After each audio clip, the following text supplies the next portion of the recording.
agradeço muito o professor Emiliano pelo convite, vamos participar, o Fábio, os familiares do Fábio presentes, devem estar muito orgulhosos e felizes, né, então, certamente que é o primeiro de outras defesas que virão, né, do mestrado, do doutorado em breve, colegas professores que estão muito alunos da graduação, do mestrado.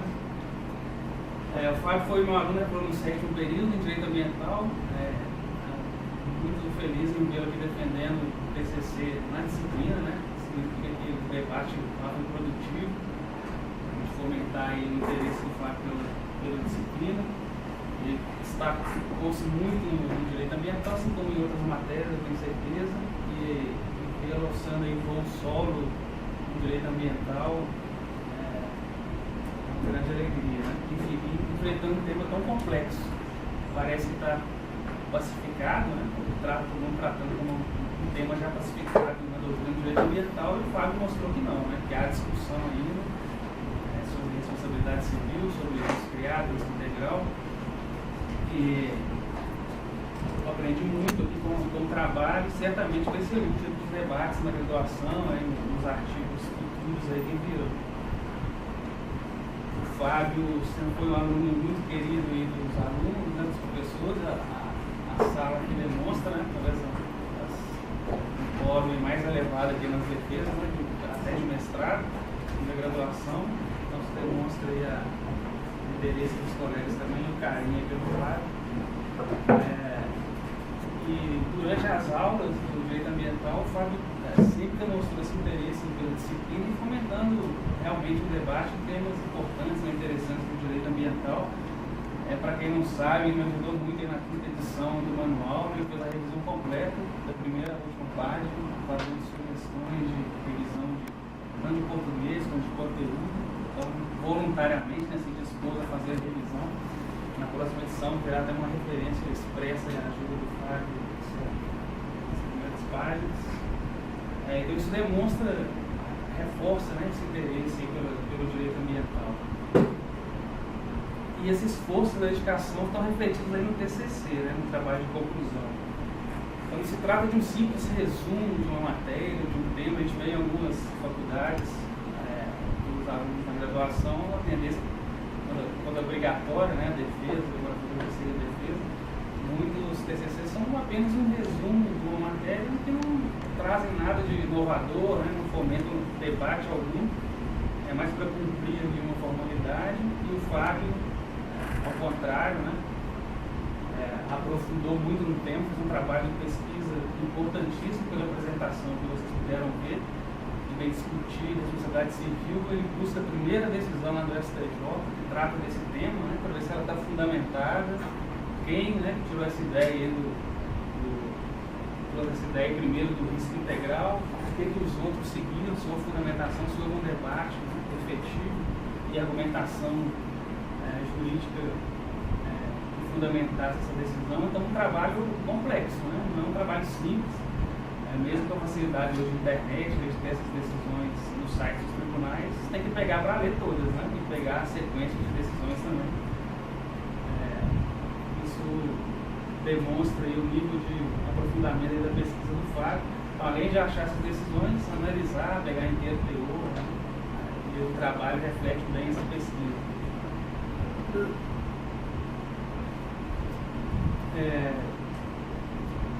Eu tenho certeza que o Fábio não se propôs a defender aqui voluntariamente por uma vaidade pessoal, né? Não é para dar aula para vocês, não é por um motivo, mas sim para abrir portas, né? Certamente essa defesa, esse trabalho bem elaborado vai abrir novas oportunidades aí para o Fábio, no mestrado, no doutorado, para lecionar, né? Para enriquecer o currículo.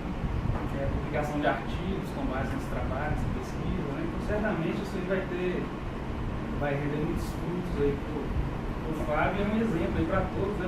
Para outros alunos da graduação que estão aí. O TCC não é simplesmente uma obrigação formal, né, da faculdade.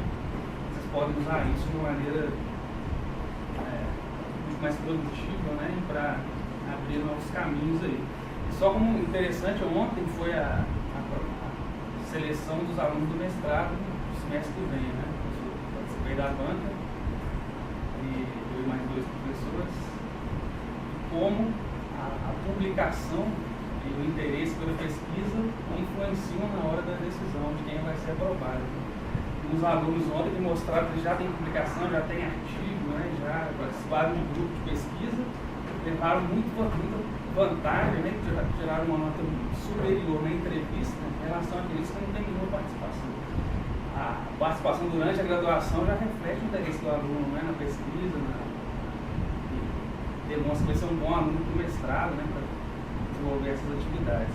Então ontem ficou muito claro aí que isso realmente é importante, né? E só como curiosidade, porque foi exatamente ontem à noite a seleção. E por outro lado, os alunos apareciam lá, não sabiam se queria concurso, se queria mestrado, se não fizeram nada de pesquisa na graduação, desanimados, né? Esses ficaram com uma nota pior, né, e não foram aprovados. Então o Fábio está de parabéns aí, porque a pesquisa fica muito clara aí que é de grande qualidade, né, de grande importância para o direito ambiental. Bom, Fábio, algumas observações, não questionamentos, né, mas para a gente poder debater aqui em relação ao seu trabalho, mas para te provocar mesmo, né, para alguns pontos aí e complementar aí sua aula. Eu fiz uma primeira observação, e já trazendo aí o nosso caso concreto mais discutido hoje, né, que é a tragédia de Mariana. Logo no dia seguinte, ou 2 dias depois da tragédia, a Samarco alegou lá prontamente que abalos sísmicos teriam contribuído para desencadear o movimento da barragem. Não houve discussão, foi muito leve, um abalo sísmico comum. Mas supondo que um abalo sísmico fosse realmente o motivo dessa tragédia. Caso o Brasil não adotasse a teoria do risco integral, né, você vem criticando o seu trabalho, que é aquela que não admite as excludentes do nexo causal, como ficaria com essa reparação do dano socioambiental? Será que a teoria do risco integral não é a mais indicada, vamos dizer assim, uma reparação efetiva, integral, sem maiores discussões, né, por parte da empresa, por exemplo? Então, se a gente não aplicasse a teoria do risco integral, quem ficaria simplesmente responsável pela reparação do dano? Nesse exemplo, né, caso ficasse comprovado que realmente foram abalos sísmicos, né, foi o tremor de terra que contribuiu para arrebentar a barragem de resíduo, o tremor de terra, como o caso fortuito, fosse maior, né, como excludente no nexo. Então, a teoria do risco integral aplicada hoje, como você bem explicou, não admite essas excludentes. Então, independente de abalo sísmico ou não, essa marca tem que reparar, porque o interesse foi abalo sísmico. Então, a primeira indagação é como ficaria, né, a reparação se a gente não tivesse a aplicação da teoria do risco integral.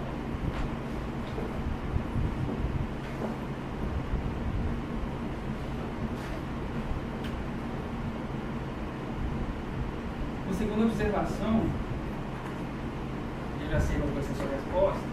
Eu vou fazer todas primeiro, né? Que é melhor você responder, mas vou fazer as 4 de uma vez. Você vai responder que a teoria do risco agravado, né? Que você defendeu aqui no final. Você fala do seu trabalho para grandes empreendimentos, né? Aplica essa terceira via, essa alternativa é a teoria do risco agravado. Você defende no seu trabalho. Você fala aí na página 23. Dar uma olhada, acho que no segundo parágrafo. Você fala que a teoria do risco agravado só pode ser aplicada quando o agente causador do dano desenvolver atividade empresarial cujos riscos evidenciem potencial lesivo. Só pode ser aplicado quando o agente causador do dano desenvolver atividade empresarial cujos riscos evidenciem potencial lesivo. Então, está apresentando uma situação específica de aplicação dessa terceira via, né, que é a teoria do risco agravado. Aí eu te pergunto, para te provocar também, provocar a sua resposta no debate. Como definir risco? Então, você vai ser aplicado só em riscos que evidenciem potencial lesivo. Mas vai ficar, aí você falou na sua apresentação no final, né? Isso vai ser aplicado em cada caso concreto. Então, no caso concreto, vai ser analisado o que é o risco de potencial lesivo. Então, o que é risco? O que é potencial lesivo?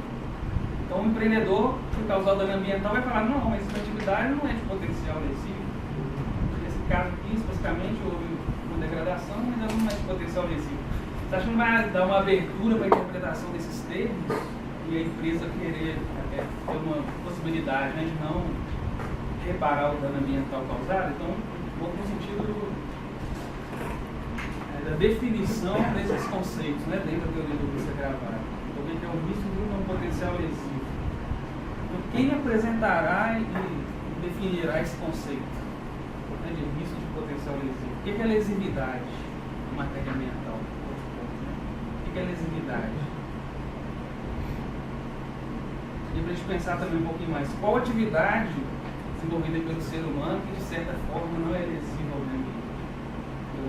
De certa forma todas são, né? Então, como analisar essa lesividade para te aplicar o risco do risco agravado? Não vai ficar muito subjetivo para analisar no caso concreto. É muito perigoso deixar isso para uma análise do caso concreto. Eu vi no seu trabalho também que você fala que deve ser assim, né? Não deve ficar com medo e generalizar tudo, né? Não deve analisar sempre no caso concreto. Concordo, mas nesse caso de proteção ambiental, né, desses termos, de certa forma, abertos, não é perigoso a gente defender uma teoria e a interpretação vai ser feita no caso concreto? Isso possibilitar que a empresa não responda pelo dano?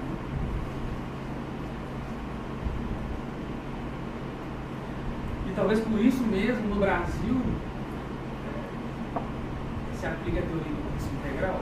Será que não é pela dificuldade de interpretação de alguns termos, né? Vamos falar, vamos aplicar uma teoria mais que já esteja definida, né? Não é possível tanta interpretação, uma aceita excludente, por exemplo.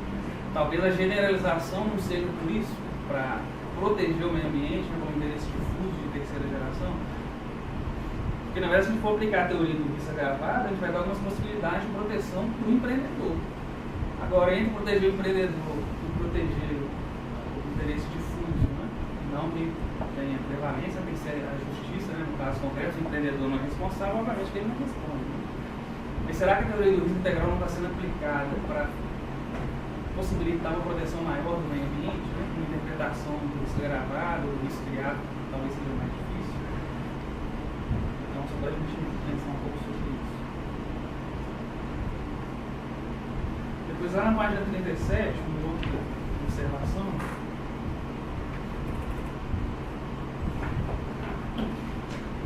Você comenta lá que o trabalho não pretende provar a inocência do réu, mas analisar como a fundamentação da execução judicial foi construída. Só um pouquinho, professor, qual parágrafo? Não notei, na página 37, o trabalho é provar a inocência. Achei. Não pretende provar a inocência do réu. Certo. Mas analisar como a fundamentação da decisão judicial foi construída. Entendi, ótimo, né? Você delimitou bem o objetivo da pesquisa, o objeto da pesquisa. Eu achei que ficou muito bem explicado ali. Mas então, fugindo um pouco, né? Já que a gente está conversando aqui sobre o tema, eu sei que o objeto do seu trabalho não foi esse, mas voltando aqui ao caso concreto, né? A intenção principal não foi essa, mas vamos discutir também quando acontece o dano ambiental e a necessidade de reparação.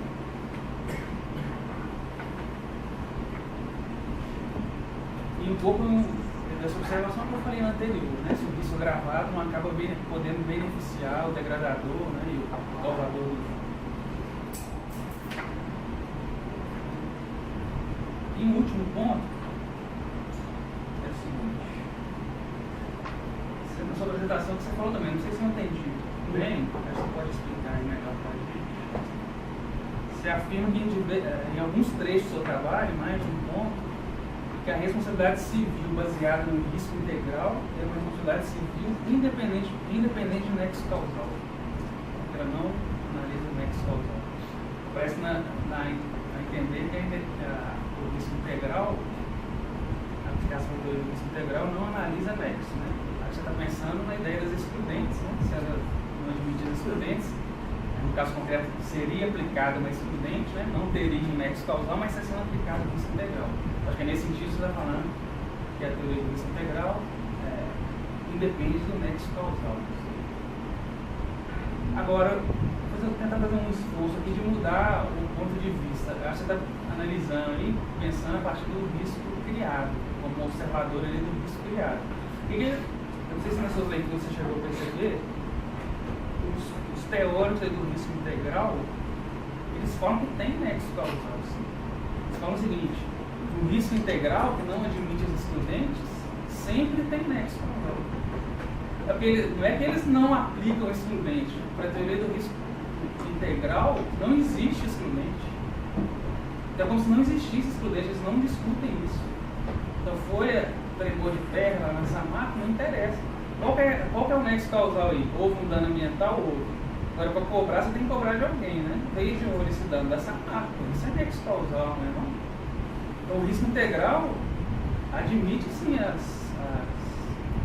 o nexo causal.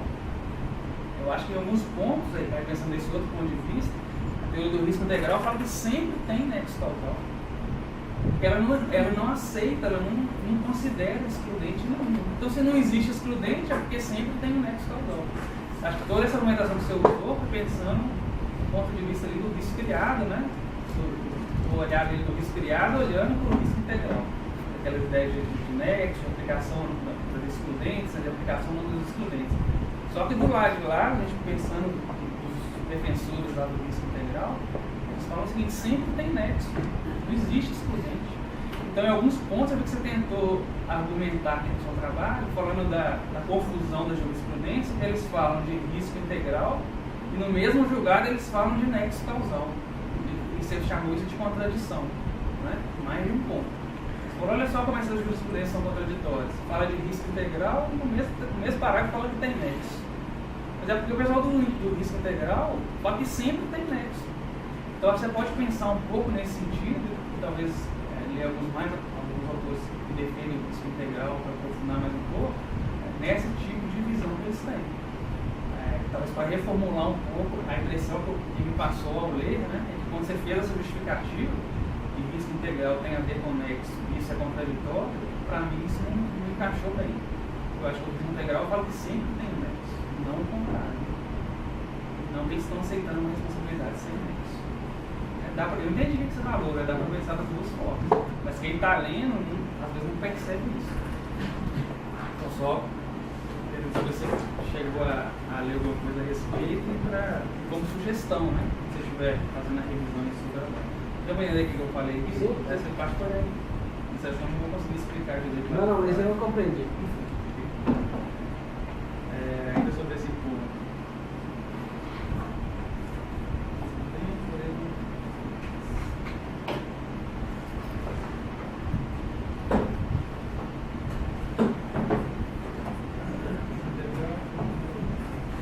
Acho que desse ponto é exatamente isso. Então, Fábio, são essas observações, só algumas considerações. O trabalho está excelente, eu acho que você deve buscar publicação, né, transformar em artigo, ou publicar como cidade, e a partir dele buscar outras análises. Né? Acho que dá para desmembrar aqui em vários temas, né? Com certeza aqui com o professor Emiliano, né, com os professores da casa, que também estou à disposição, se precisar, para ajudá-lo em outros trabalhos sobre o tema. Mas está de parabéns, gostei muito. Está num nível de qualidade superior. Obrigado de novo pelo convite.